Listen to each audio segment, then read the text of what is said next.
Hello and welcome back. Today we're talking about linear algebra.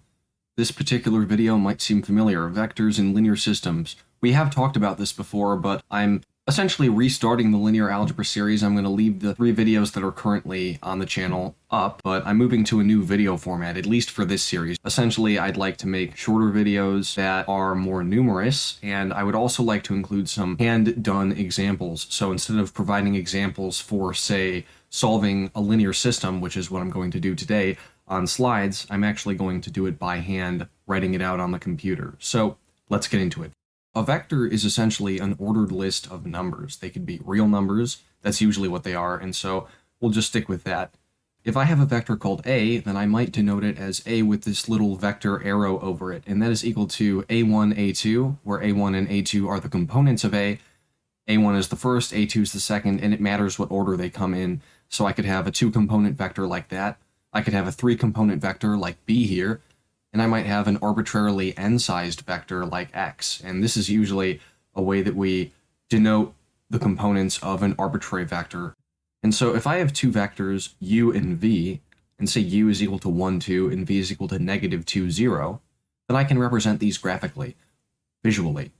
We can't always represent vectors visually, but if they are 2-dimensional or 3-dimensional, it's often useful to represent them on a 2-dimensional plane or in a 3-dimensional space. 1-dimensional vectors are just numbers, and we could represent them trivially on a number line, but in the case of 2-dimensional vectors, we could say that the first component represents a distance along a horizontal axis, like the x-axis of the coordinate plane, and then the second component represents a distance along a vertical axis, like the y-axis of the coordinate plane. And so if I have the vector u, which is equal to 1, 2, it represents traveling a distance 1 along the x-axis and 2 along the y-axis. And so the vector is actually the arrow here, this blue arrow. It's not the point, but it describes this point. It reaches this point when we start it from the origin. However, you'll also notice that if I shift the blue arrow over here into this area of space, it's still the same vector because it's the arrow that we're talking about. And so vectors are the same no matter where they originate from, but when they originate from the origin, that's kind of special, and that's typically how we represent them, so we call that the standard position of a vector on the plane or in space. And if I have this vector v, which is equal to -2, 0, you'll see that's just another example of a vector. It goes 2 backwards on the x-axis, and it travels 0 on the y-axis, and so it's this red arrow, and it describes this point, -2, 0. But notice the point and the vector are distinct from one another.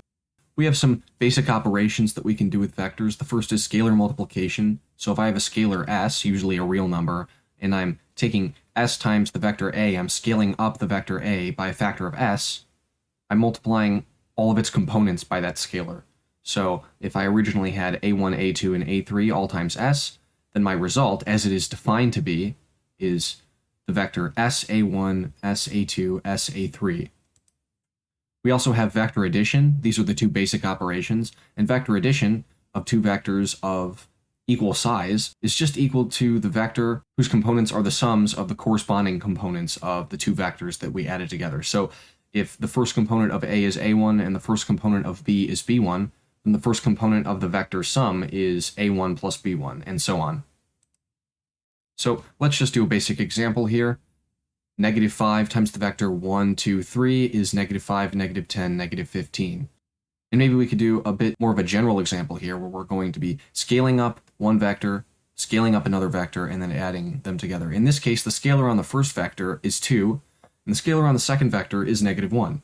And then I'm adding together that result. For example, how do we get -5 as the first one here? Well, we take 2 times the first component of the first vector, that's -2, minus the first component of the second vector, or if you like, plus -1 times the first component of the second vector. So it's -2 plus -3, that's -5. And what we're doing right here, this is called a linear combination. So when I have a set of anything, but usually we'll be talking about a set of vectors, and I multiply them all by scalars, and these scalars could be 1s, so I would just have 1 of what I initially started with, and they could be 0. And then I add them together.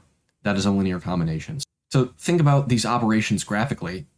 Let's just think about scalar multiplication first. So if I have a vector v, and I scale it up by a factor of 2, I'm scaling up all of its components by a factor of 2. So if I have a 2-component vector, I'm scaling up its first component, which represents traveling along the x-axis, by a factor of 2, so it travels twice as far on the x-axis. And similarly, I'm scaling up its second component, which corresponds to traveling a certain distance along the y-axis, up by a factor of 2, and so it also travels twice the distance on the y-axis. Then the arrow that represents that vector will be twice as long in the same direction.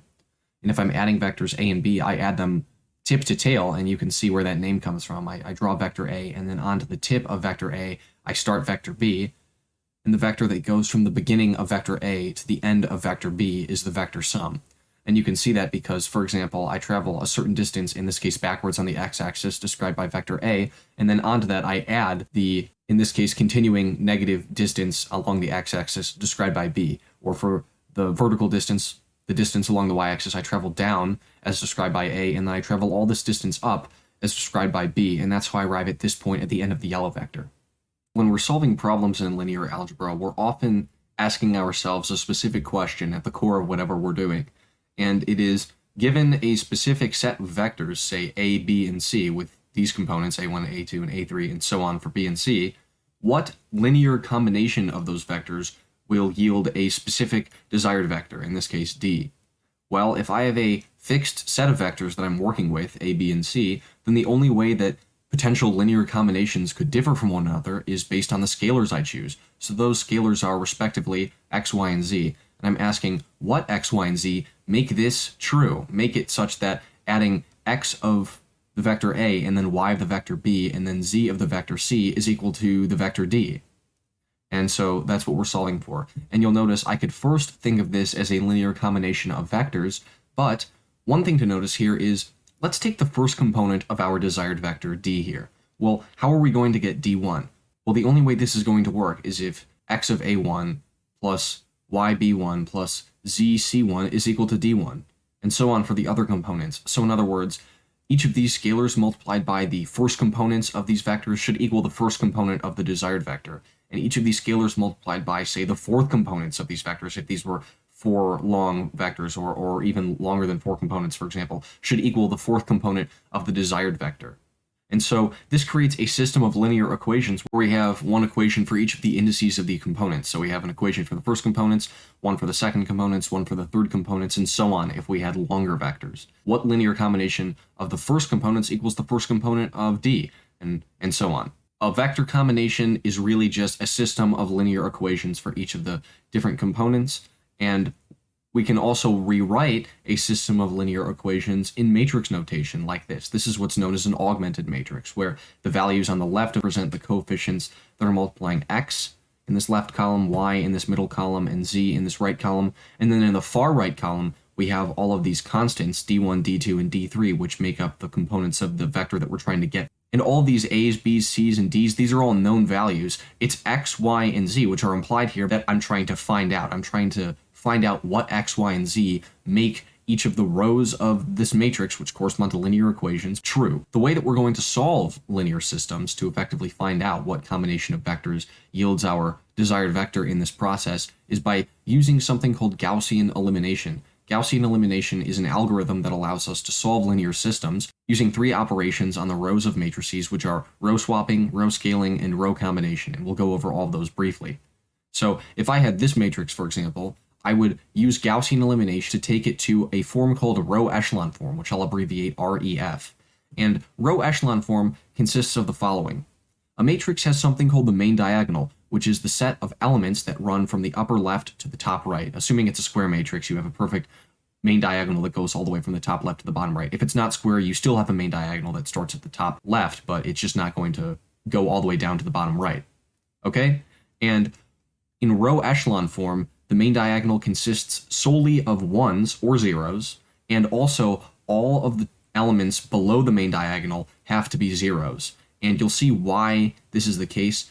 Row echelon form essentially makes it very easy to solve for, in this case, the values of x, y, and z that make our linear system true. Here are examples of each of these operations. So first, we have row swapping. So if I were to swap rows 1 and 2, this is how I would write it. I would call row 1 r sub 1 and row 2 r sub 2. I would be swapping r1 and r2, and that's literally just reordering them. So instead of writing row 1 and then row 2, I would write row 2 first and then row 1. This doesn't really have a lot of mathematical significance, at least not right now. It's essentially just a cosmetic operation.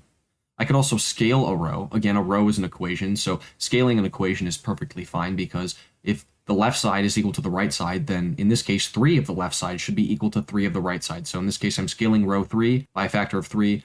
Finally, we have row combinations, which are sort of linear combinations of rows. Essentially, I take a certain amount of one row, which could be negative. In this case, I'm taking -2 of row 2, and I'm adding each of the corresponding components of row 2 after I've multiplied them by -2 to the corresponding components of row 1. So row 2 is left unaltered. Row 1 is the one that's affected. So I take all of these elements in row 2, I multiply each of those by -2, and I add them to the corresponding components in row 1. Row combination is perfectly acceptable because it maintains the trueness of all of our equations, because again, if this equation that row 1 represents, for example, is saying that the left side is equal to right side, then the left side plus -2 of one thing is equal to the right side plus -2 of another thing that equals the first thing that was multiplied by -2, if that makes sense. Thanks for watching. You should go ahead and watch the next video in the series. I should be releasing both parts at the same time because there I'm going to do some examples by hand that I'm going to write out on the computer of Gaussian elimination on matrices. See you then.